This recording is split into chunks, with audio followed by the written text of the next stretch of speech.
Mарлungornermi 9 februarip iiniarfissuarmi faaginuta aallartinneqarpoq taanalu ateqarluni multimedia tassani atuartitisuupput Anders Øgaard taavalu ivaakrikili. Jamen velkommen til det her tilbudsfag, der hedder multimedia, undervisning med multimedia.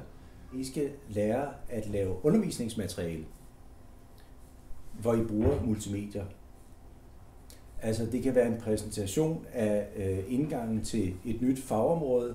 Hvis I i matematik skal arbejde med geometri med nogle børn, så kan I lave en lille præsentation, hvor I klipper en lille film, der viser på en eller anden underholdende måde, at nu skal eleverne i gang med et forløb om geometri, hvor eleverne så kan vende tilbage til det her lille klip, for at se, hvad er det nu, vi laver i øjeblikket. Hvad var det nu, der var meningen med det her undervisningsforløb? Det kan også anvendes, som I skal bruge multimedia didaktisk. Altså vi vil introducere jer for det begreb, der hedder eleverne som didaktiske designere, som det hedder. Og det er sådan meget avanceret pædagogisk tankegang, perspektiv, som man arbejder med i øjeblikket inden for didaktik. Altså, at man prøver at skubbe eleverne over til at være dem, der planlægger undervisningen.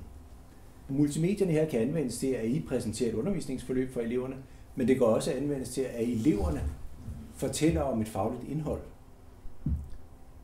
Og måske fortæller om et fagligt indhold til nogle andre elever.